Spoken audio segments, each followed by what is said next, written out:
Você que está aí assistindo, costuma pensar no futuro, sonhar, se planejar? Eu sei que é clichê o que eu vou falar, mas é verdade. O futuro ele não começa amanhã, começa agora. Na verdade, pode até começar antes, né, Karnal? Dá para falar de futuro sem falar de passado? Bom, para o historiador, nada pode ser falado sem o passado, mas na gramática existe o futuro do pretérito condicional, existe o futuro do presente. Porque é isso, né, gente? Tudo que a gente constrói, aprende, vira de algum jeito parte do nosso futuro. Por isso que, além de olhar para frente, a gente também vai olhar só um pouquinho para trás nesse último programa da temporada para lembrar de tudo que a gente aprendeu junto aqui, tudo que a gente vai levar a partir de agora. A gente pediu a ajuda da galera que segue a gente no nosso Instagram. A nossa produção também separou melhores momentos. Vai ser um programa bem especial. Gabi, se tem uma coisa que a gente aprendeu com você aqui, foi a ter coragem de ser quem você é. E tudo isso, é verdade, tudo isso também é um caminho para você ter um futuro mais completo, né? Ah, eu acho que é inevitável.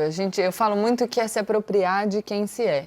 Só quando a gente se aceita do jeito que a gente é, e isso inclui as nossas falhas e as nossas dificuldades, que a gente consegue ter força para se entregar para o presente e, consequentemente, construir um futuro amplo, significativo. E isso não significa ficar parado onde você está agora. Você pode reconhecer as suas falhas, lidar bem com elas, porque somos humanos e, consequentemente, imperfeitos, e se aprimorar a partir de uma compreensão de muito amor, e não de desamor. Eu me aprimoro porque eu me gosto muito, não porque eu me gosto pouco. Mas, se teve uma coisa que a gente falou muito no CNN Tonight também, nesse ano particular que a gente viveu, foi de saúde mental. E aí eu gostaria de falar um pouco sobre ansiedade. Porque é claro que a gente precisa viver o nosso presente pensando no futuro, mas a gente não pode ter tanto futuro no presente que isso inviabilize o nosso desfrutar do momento. Então tem que ter uma dose correta. O equilíbrio está no caminho do meio. Falamos isso aqui no Tonight também. Claro que a gente tem que pensar no amanhã. E se a gente experimenta mudanças desde que o mundo é mundo, nos últimos tempos a gente tem visto que as mudanças são cada vez mais rápidas. Então o futuro ele começa antes do que ele começava no passado. E a gente precisa se preparar para isso. Mas a gente precisa se conscientizar de que é só vivendo o momento que a gente vai conseguir construir um futuro significativo. Quase uma retrospectiva do CNN Tonight, já nessa primeira fala da Gabi. Adorei, ela trouxe até a nossa série de sabedoria popular, falando do o caminho do meio, e eu nem ensaiei. Pois é, foi freestyle. Bom, como sempre, a gente tem convidados especiais sempre aqui no programa e hoje também não é diferente. A gente vai trazer agora para ajudar a gente nesse assunto, para falar sobre futuro, sobre como a gente pode planejar o nosso futuro. Será que dá para dizer que o futuro está no alcance das nossas mãos? Filósofo Mário Sérgio Cortella, nosso colega, olha só. Mas afinal, o que é esse tal de futuro que a gente vislumbra, mas nele não chega? Não chega de modo concreto, isto é, quando ele, o futuro, como uma divisão nossa de tempo de vivência, ele acontece, ele deixa de sê-lo. Independentemente dessa questão, que é muito abstrata, claro que nós vivenciamos o futuro como algo que está na nossa imaginação, no nosso desejo, na nossa perspectiva, no nosso sonho, no nosso temor.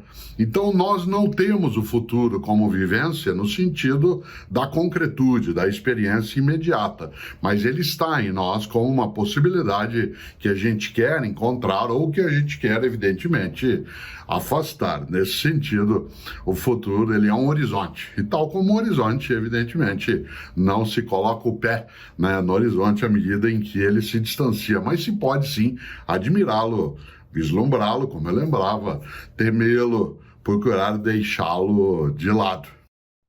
Cortella já participou várias vezes com a gente aqui no Tonight, ajudando a gente em várias reflexões. Karnal, vamos lembrar, né? A gente estreou o programa no meio ali da pandemia. A gente termina a nossa primeira temporada também com a pandemia. Eu acho que esse assunto, a gente falar de futuro, também tem muito a ver com a realidade que a gente está enfrentando agora, né? Porque agora a gente tem a vacina, a gente começa a ver um futuro talvez um pouquinho melhor. Como historiador, eu já pensaria no termo no meio, é um pouco otimista isso. 13 de julho do ano passado, o meio da pandemia. Não faz isso com a gente. Mas eu acho que Vou até sentir saudade. a pandemia está... Fala que a gente está na segunda metade já. A segunda metade, exatamente, na parte final do quase fim que está se encaminhando para o epílogo. Muito bem. Sentirei saudade de Leandro.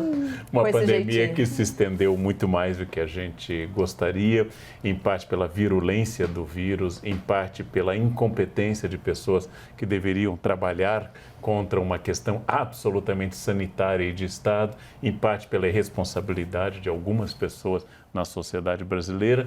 Essa pandemia está muito além do suportável. E o Tonight foi uma espécie de farol no meio dessa noite, porque a gente falou de cuidados, a gente falou de medidas, de racionalidade, de ciência. A gente fez um esforço muito grande para que as pessoas tirassem um pouco o foco só da dor, mas não deixassem de pensar como é importante o cuidado. Nós chegamos aqui, a Mari já tinha tido, eu e a Gabriela tivemos depois, já estamos aqui os três vacinados com uma dose, esperando a segunda dose, felizes, mas sempre, sempre apostando na ciência, apostando na vida e na racionalidade e lembrando que a função do Estado, município, Estado e federação é cuidar do coletivo, da saúde das pessoas.